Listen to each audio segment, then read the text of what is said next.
यहाँ एक ऐसे देश की कल्पना कीजिए जिसके चारों तरफ दुनिया के सबसे ऊंचे पहाड़, सबसे खतरनाक डेजर्ट और सबसे बड़ा समुंदर मौजूद हो।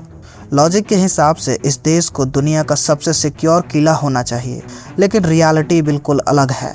इस देश के लीडर्स असल में बहुत ही इनसिक्योर और पैरानॉइड फील करते हैं। पर ऐसा क्यों? कैसे एक सुपर पावर इतनी स्ट्रॉन्ग नेचुरल जियोग्राफी होने के बावजूद भी डरता है? So welcome to the ultimate geopolitical paradox of China.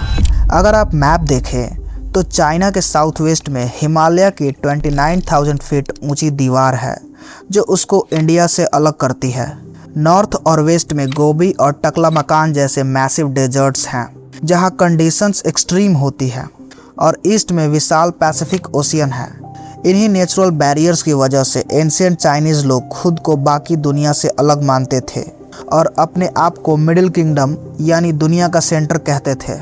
Geography के हिसाब से चाइना एक अभेद्य किला है, लेकिन इसके बावजूद चाइनीज़ कम्युनिस्ट पार्टी सीसीपी के अंदर एक डीप सेंस ऑफ वल्नरेबिलिटी है। प्रेसिडेंट शी जिनपिंग ने खुद एक बार कहा था कि चाइना अपनी हिस्ट्री का सबसे कॉम्प्लिकेटेड इंटरनल और एक्सटर्नल फैक्टर्स को फेस कर रहा है। आखिर ऐसा क्यों है? क्योंकि 21st सेंचुरी के मॉडर्न वारफेयर अब पहाड़ों और तलवारों से नहीं, बल्कि supply chains, shipping lens, microchips और सैंक्शन से लड़ी जाती है। इस डर को समझने के लिए आपको चाइना के हिस्ट्री के सेंचुरी ऑफ ह्यूमिलेशन को समझना होगा। सदियों तक चाइना को अपने नॉर्थ से आने वाले सिर्फ नोमैडिक अटैक का डर था, जिसकी वजह से ग्रेट वॉल ऑफ चाइना बनाई गई थी। पर असल तबाही समुंदर के रास्ते से आई। 1839 के फर्स्ट ओपियम वॉर से लेकर जापानीज इन्वेजन तक टेक्नोलॉजिकली सुपीरियर वेस्टर्न नेवीज और जापान ने चाइना के बॉर्डर्स क्रॉस किए और अनइक्वल ट्रीटीज साइन करवाई।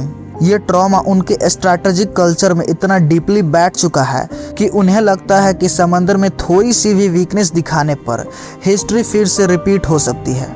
आज China factory of the world बन चुका है और अपनी मैसिव इकोनॉमी को चलाने के लिए उन्हें इनसेन अमाउंट ऑफ एनर्जी चाहिए, और यहीं से शुरू होती है उनकी सबसे बड़ी वीकनेस, जिसे मलक्का डिलेमा कहा जाता है।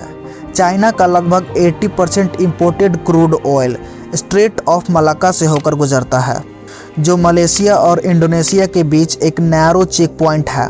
उन्हें डर है कि किसी मेजर कॉन्फ्लिक्ट के दौरान, जैसे कि ताइवान इशू पर, यूएस नेवी और उसके अलाइज इस स्ट्रेट को ब्लॉक कर सकते हैं। एक सक्सेसफुल ब्लॉकेड चाइना की इकोनॉमी और इंडस्ट्रियल बेस को कुछ ही हफ्तों में पैरालाइज कर देगा।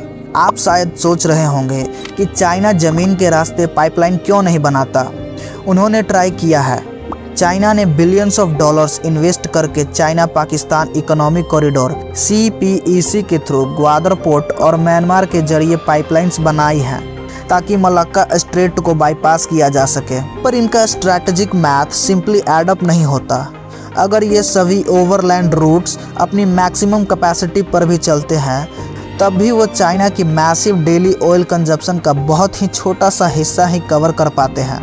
एक और बड़ी प्रॉब्लम है चाइना का जियोग्राफिक इंसर्कलमेंट।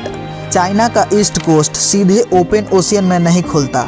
उन्हें अपने आगे एक फर्स्ट आइलैंड चेन का बैरियर दिखता है, जापान, ताइवान और फिलीपींस से मिलकर बनी एक दीवार, जिसे यूएस ने अपने मिलिट्री बेसेस से फोर्टिफाई किया हुआ है। इस इंसर्कलिंग को तोड़ने के लिए ही और अमेरिकन फोर्सेस को दूर रखने के लिए ही चाइना साउथ चाइना सी में एग्रेसिवली आर्टिफिशियल आइलैंड्स बना रहा है, जहां उन्होंने 10,000 फीट के मिलिट्री रनवेज और एंटी एयरक्राफ्ट गन सेट किए हुए हैं। लेकिन बात सिर्फ जियोग्राफी या मिलिट्री की नहीं है। टेक्नोलॉजी के मैदान में भी चाइना एक ट्रैप में फंसा हुआ है। एडवांस्ड AI और मिलिट्री टेक के लिए जरूरी सेमीकंडक्टर्स के मामले में चाइना आज भी ताइवान के TSMC पर हैवीली डिपेंडेंट है, जिसे सिलिकॉन शील्ड का नाम दिया गया है। यूएस के चिप्स एक्ट और एक्सपोर्ट कंट्रोल्स ने यह साबित कर दिया है कि अमेरिका जब चाहे चाइना की टेक्नोलॉजिकल ग्रोथ को फ्रीज कर सकता है। वेस्ट में लोग आमतौर पर फॉरेन पॉलिसी और डोमेस्टिक स्टेबिलिटी को अलग अलग मानते हैं, लेकिन CCP के हिसाब से एक्सटर्नल थ्रेट्स और इंटरनल रिजीम सर्वाइवल आपस में म्यूचुअली एक्टिवेटेड है। उन्हें इस बात का डर है कि फॉरेन इकोनॉमिक ब्लॉकेड या सैंक्शंस की वजह से इस देश में अनएम्प्लॉयमेंट और इंस्टेबिलिटी आएगी, जो अल्टीमेटली कम्युनिस्ट पार्टी की सरकार को गिरा सकती है। इसलिए वो 3 वॉरफेयर्स साइकोलॉजिकल, मीडिया और लीगल वॉरफेयर का यूज़ करते हैं ताकि बिना लड़े ही दुश्मन को कमज़ोर किया जा सके।